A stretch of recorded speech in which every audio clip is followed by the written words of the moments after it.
a little bit about Purim. About Purim, I know we talked about it last time and even the time before, but Purim is a very, very special holiday, especially the way the Chabad explains it. First of all, it says there's a midrash that says it in the Gemara that says that all of the holidays are going to be negated. It's in the midrash. It says a midrash in Mishlei Yalkut Shimoni that all of the holidays, the Jewish holidays, are going to be negated, except for Purim. Purim is the only one that's not going to be negated, like it says, "V'yamei Purim ha'elu lo yavru mitoch haYehudim." It says the days of Purim will not stop. Now that doesn't mean that really the holidays are not. We won't be eating matzah on Passover. All the mitzvahs will certainly be there, but the point is that when in the future redemption, that's talking about this future redemption, the revelation of God is going to be so great, and others will feel the presence of the Creator and will feel the meaning and the godliness of the Torah. That's what it says, that there's going to be a new Torah. It means that doesn't mean that there will be a, God forbid, new commandments, or there any commandments won't be anymore. We'll feel the godliness of the commandment. We'll feel the purpose of every moment of life. And it'll be so great that the holidays, they won't shine anymore. We'll do them because God tells us to do it, but we won't have that feeling of elevation because everything will already be elevated, except for Purim. And there is an opinion that says that all of the holidays in the future will be negated, and it says it'll be like holding up a candle to the sun. The revelation of God will be like the sun, and that all the other holidays will be like a candle. In other words, we'll still do them, but the feeling that they have won't really add anything. It's like giving a person that's a billionaire, a person that's a billionaire, giving him $10,000. It's not exciting. Give me a $10,000, I'm excited. You give somebody else, Bill Gates or somebody, a $10,000 gift, $100,000, big deal. That's what's going to be with the holidays. The holidays in the future, they will be God's will, yes, but we'll feel godliness so much and everything else, but we won't feel the godliness. It won't be anything new of the other holidays. Some people say Yom Kippur also. Some people say that Purim will still feel the Purim, and some people will say will still feel Yom Kippur also. The holiday of Yom Kippurim, but because it says in the Zohar that Yom Kippurim is just Purim, it's like Purim. In fact, Purim is much higher, but Yom Kippur is something like that. And the reason is that if a person does sins, so Yom Kippur brings forgiveness on his sins. But Yom Kippur does not bring forgiveness for all sins. For instance, there's one type of a sin that Yom Kippur does not bring forgiveness on, and that's what's called Chilul Hashem. If a person shamed Judaism, he desecrated, he did a sin in public. He denied the existence of God, or he bowed down to an idol or some idol in public, did it publicly. Well, that Yom Kippur doesn't take care of. That Yom Kippur just suspends the punishment, and then finally, after a person dies, that maybe fixes them up, but not idolatry. Well, Purim does fix up idolatry. It says that everybody bowed down to Haman. Haman had this little around his neck, and that everyone bowed down to Haman. It says, Kulam ishtachavu laHaman. Everyone that was on the, and Mordechai lo yichrav lishtachaveh, he was the only Jew that didn't. That came in contact with Haman, that didn't bow down to him. Everyone else bowed down. And also all the Jews ate from the meal of Achashverosh. So it was a big public Chilul Hashem. The meal of Achashverosh was to announce that the prophet Jeremiah made a mistake. He prophesied that the Jews were going to go back to Israel 70 years after the temple was destroyed. And according to his calculations, it already happened, and that, the prophecy, now it's a known thing that if a Jewish prophet makes a prophecy for something bad to happen, then it doesn't necessarily have to happen. It could be the Jews repented and they changed their ways, and if they do that, God changes his ways. But if a prophet, a Jewish prophet, prophesies, a genuine prophet, prophesies something good is going to happen, then no matter what the Jews do, that prophecy has to occur. So if, according to him, that the 70 years passed, the prophecy of Jeremiah, and the Jews had not been redeemed yet. In fact, the Achashverosh made a mistake. But anyway, he thought there was something, and all of the Jewish people accepted this mistake, and they accepted the fact that, according to him anyway, that Jeremiah did not prophesize correctly, that he made Jewish prophets are not attached to the truth, God forbid. So they all ate for the meal. That's a big chilul Hashem. And nevertheless, when the holiday of Purim came along, God forgave everybody for all these terrible sins that even Yom Kippur does not bring forgiveness for. So we see that the holiday of Purim has something tremendously high in it. We talked about this last time also, but not to this degree. First of all, we talked about last time that the holiday of Purim is the only holiday which has a non-Jewish name. It says a Pur Hu Garal. The word Pur is a Persian name for lots, like a lottery. It's a Persian word. And not only that, it's the only holiday that has a bad name. The Pur was used as an instrument of Haman to decide when to, God forbid, take out his plan to destroy the Jews. And it's the only book in the 24 books of the Torah and the Nevi'im and the Ketuvim, the Tanakh, that does not have the name of God at all. Every other book has the name of God written several times, even Shir HaShirim. But this does not have the name of God written there at all. In the Shir HaShirim before is Shalahevis Yudke, it says, here it doesn't have God's name written at all, not even in a hint.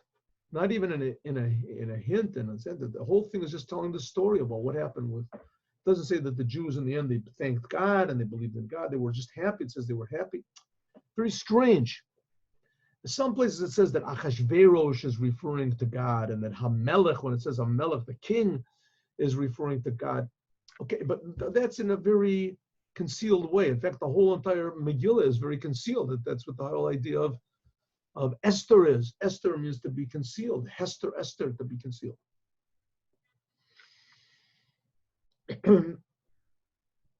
In addition to that, there's another thing which you didn't talk about last time, and that is the first time that the Jews were called by the name Yehudim, Jews, was in the Megillah. Before that, the Jews, in all of the books of the Torah, the Jews were not called Yehudim. The first time they were called Yehudim was in this book of Esther. And it says why that the word Yehudim comes from the word Hoda'ah, Moda Rabballah, right? That means total surrender.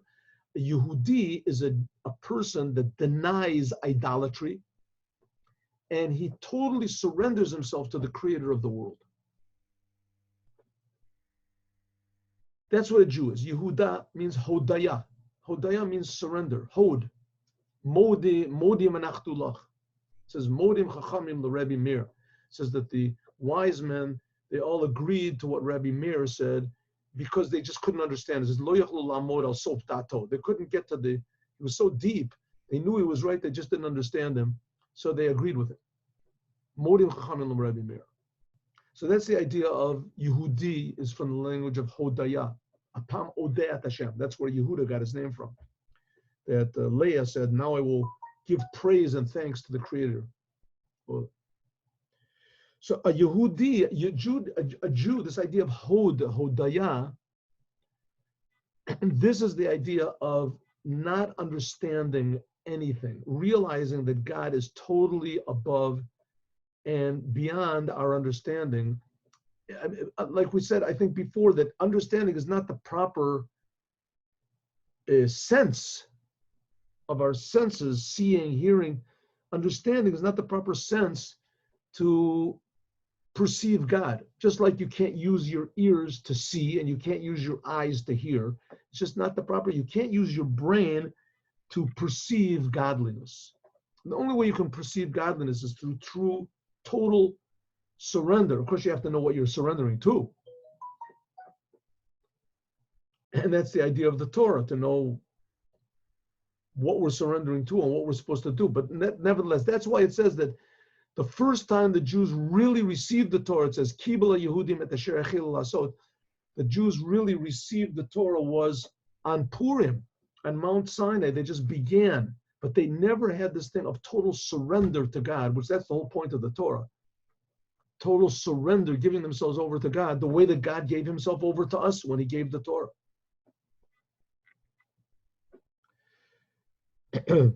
So we see in one way that this is really expressed in a very weird way in Purim, this whole idea of being above understanding, beyond understanding, in a total different category than understanding.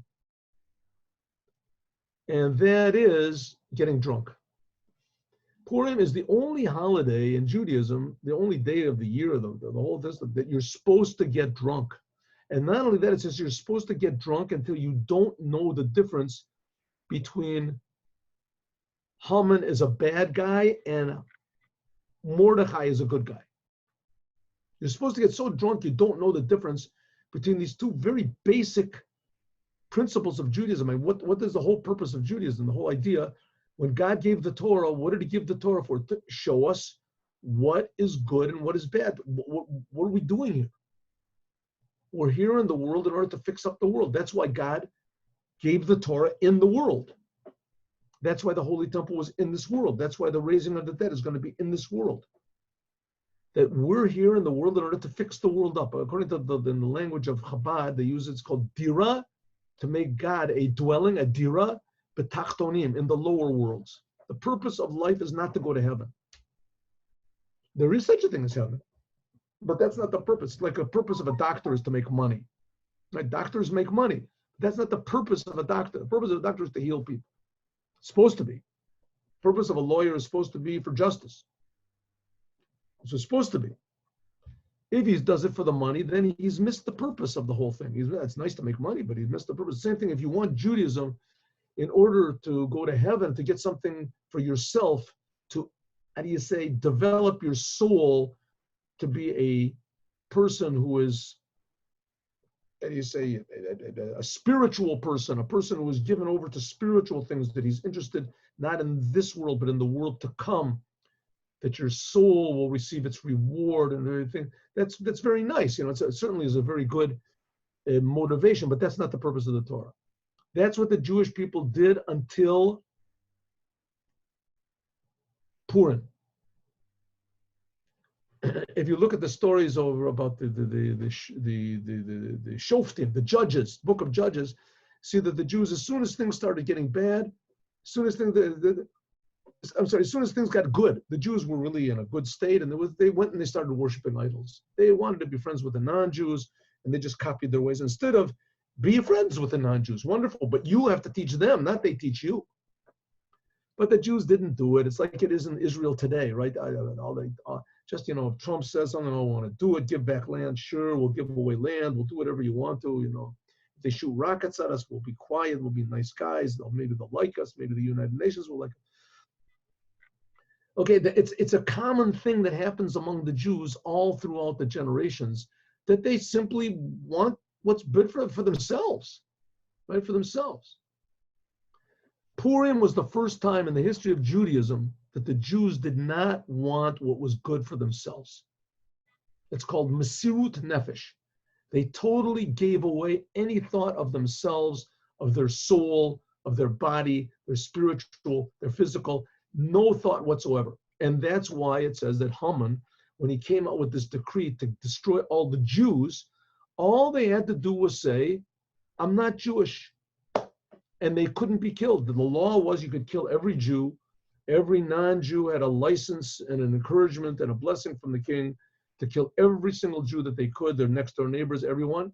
And they were all very happy to do things. So, but it was only to kill Jews. They couldn't kill anyone who said they're not a Jew. Says the first Rabbi, not one Jew for the whole 1 year. There was the decree was hanging over their heads for 1 year. Not one Jew even thought, not even the children, not the women, not the fools, not the people who are the fun lovers, jet set, you know, not one Jew even thought to say, I'm not Jewish. Even though it meant that when that day came, he was going to have to fight 500 people. They were outnumbered, who knows how many. That not one Jew even thought to say, that's a Yehudi. He was totally devoted to Hashem, and he totally denied any form of selfishness, whether physical or spiritual. And that's why they're called Yehudim. That's the idea of getting drunk on Purim. You're supposed to get so drunk on Purim that you don't make any of these calculations about, is it what Mordechai wants, is what Haman wants, is it this? You make none of the calculations whatsoever. You're totally devoted to the creator of the universe. That's what it's supposed to be. And the creator of the universe, he's the one that made up this thing about Haman is bad and Mordechai is good. If God wanted to, he could have said that Haman is okay. And I mean, that's what Haman thought for a while. And that's what the king of the Achashverosh thought. Haman was okay. And in some places it says that Achashverosh is God. Is a metaphor. I'm sorry, I forgot. So that's the idea of getting drunk. Now, this idea of getting drunk on Purim, it says Chayav Enish L'Besumi B'Purim. It's in the Gemara. It's in the Gemara in Magilla, and it says a person is obligated to get drunk on Purim until he doesn't know the difference between cursed is Haman and blessed is Mordechai. And immediately after that, it brings this really bizarre story that says that Rabbi and Rav Zera, they were really good friends. They used to argue also, but they were also very good friends. It says also in another Gemara that Rabbi created a human being. Rabbi bra Gavra. I think it's in Ketuvot. He created a person and he sent them to Rabbi Zera. And he came knocking on his door and Rabbi Zera started talking to him and he couldn't talk. It's like the golem, like the golem of Prague. He created him. It says in the books that he's created him by using this book Sefer Yetzirah. You can buy the book. You can't create a man, but you can buy a. Anyway. So Rabbi killed Rav Zera. It says they got drunk, and Rabbi actually killed Shachtel Rav Zera. He actually killed Rav Zera. It says he shechted him. He got drunk and he killed him. And the next day, it said that the Rabbi felt really bad about it, which is pretty understandable. And then he prayed for him, and he came back to life. And the next year, he said to Reb Zera, let's do it again. And Reb Zera said, listen, I don't know if I should do it. I mean, not every year there's going to be a miracle. Did Reb Zera, in fact, eat with him? Did he not eat with him? Who knows? But Lubavitcher Rebbe explains that Rabba is called Rabba because he was big. Rabba means big. And Reb Zera was small. It was small in his, compared to Rabba, he was small in his awareness of God. I mean, Rabbi says he created a person. That's pretty good. Created a human being. True, the human being couldn't talk, right? It says that when he sent him to Rav Zera tried to talk to him. When he didn't talk, he said, I see that you've been created. He couldn't talk. In other words, you could create a man, but man is creates things by speaking. I don't know how you do it. I personally cannot do it. If I could, maybe there would be more people watching this class. I would create them. But nevertheless, golems can't talk, which nowadays we see there's a lot of golems that it would be better if they didn't talk. But golems can't talk, right? So Rabba could create a human being. It was really amazing. And Rav Zera, he couldn't. So it says that Rabba, they got so drunk on Purim and they got so elevated to such an awareness of the creator of God that Rabbi even went up to a higher level and he tried to bring Rav Zera to his level and he succeeded. And that's what it means, shachat. Shachat means to draw. Also, I'll take shachat ala mashach. So he actually drew him up to a higher level. And that's the reason why we're supposed to get drunk on Purim. In other words, we throw ourselves totally in the hands of God. Okay, listen, if you don't know how to drink, I don't know, there's some people that just don't know how to drink. When they drink, they get all angry and they get all crazy. So don't do it. I'm sure you know that. I'll take a little 1 minute break over here. It says there's a midrash that says that when Noah came out of the ark, when Noah came out of the ark, we're talking now. Yair, I see Yair is coming in. I'll tell you this midrash. On Purim, you're supposed to get drunk, right? So you have to watch out. It says that Noah, when he came out of the ark, the first thing he did was he planted grapes, and after that he made wine and he got drunk. So it says in the midrash that in order to make these grapes produce good wine, that they should grow well, and that he sacrificed 4 animals. The first of all, he sacrificed a sheep, and then he sacrificed a lion, and then a monkey. I hope I get that order right. And then he sacrificed a pig. He said, since then, the first cup that a person takes of wine, he's calm like a sheep. Second cup he takes, he's ready to go. He's full of energy. He's ready to take on the whole world. Right? He's brave and he's strong. The third cup he takes, he's jumping around like a monkey. And the fourth cup he takes, he's like a pig. He's just wallowing in his own. So if you don't know how to drink, and if you identify with any of these 4 animals, then I advise you not to drink. Some people say that you can just go to sleep. The Rambam says you can drink a little bit more than normal and go to sleep. Some people say you can even drink milk and go to sleep.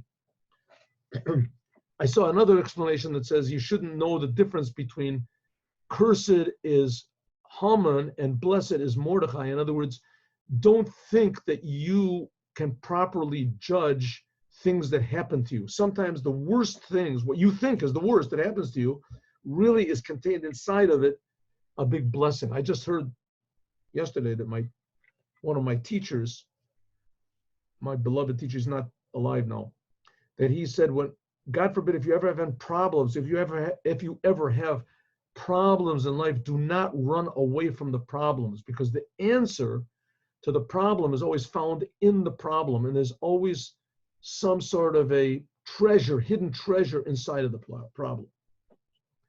So Haman, don't say he's totally cursed and you have to run away from it. Sometimes, like we see, the whole holiday of Purim came from Haman. And oppositely, don't think that Haman, that blessed Mordechai is always blessed.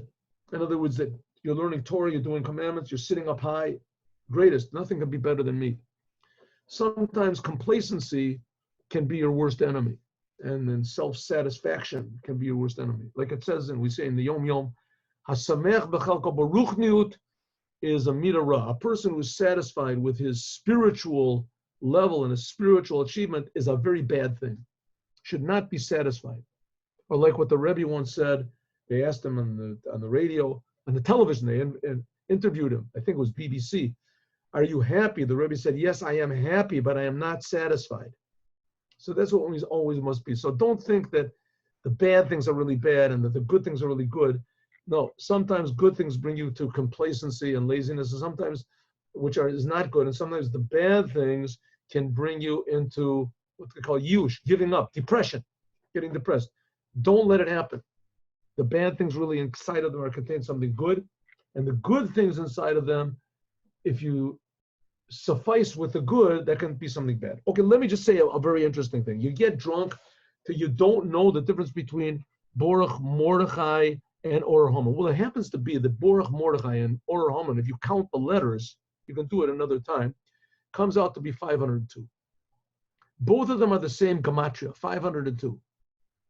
Now, 502 also happens to be, if you combine the life of the forefathers, Avraham lived 175 years, and Yitzchak 180 years, and Yaakov 147 years. If you add that all up together, it comes out to 502. And it also says in Shir Hashirim that the Jewish people are called Hayafe ben Nashim, the most beautiful of women, referring to the Jewish people. That is also the numerical value of 502.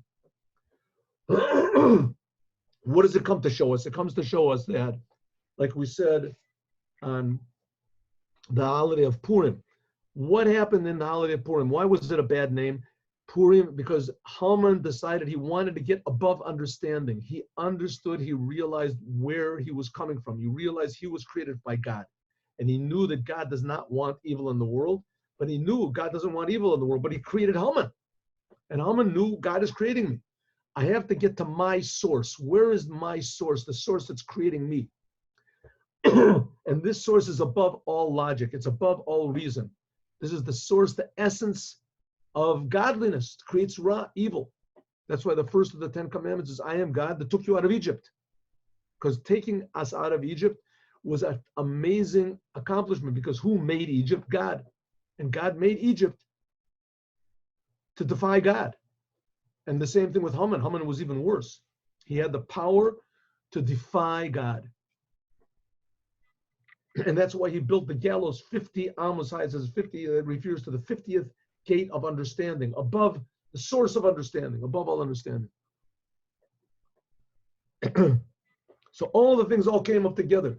When a Jew gets drunk on Purim and he gets to this source where he doesn't know the difference between Or Haman and Baruch Mordechai, he doesn't know the difference between Haman is bad, he gets to the source of bad and good. That this doesn't make any sense whatsoever, and he lets God take over. So it says that fixes up Haman, and it fixes up the source of evil, which is the sin of the tree of knowledge. When Adam ate from the tree of knowledge, he brought death to the world. It says in the Gemara, Haman mina Torah minayin. Where does Haman come from? It says, Hamin ha'etz asher amarti lo tochal mimenu achalta. When Adam ate from the tree, God said, Hamin, is it true that from the tree I told you not to eat from? It means Hamin, is it true that from Hamin? Haman is the same as Hamin. That fixes up the sin of the tree of knowledge of good and bad if we get so drunk on Purim and we're able to actually maintain the level where we you should know that there were great Talmidei Chachamim that actually used to get so drunk that they couldn't function. And so we should do.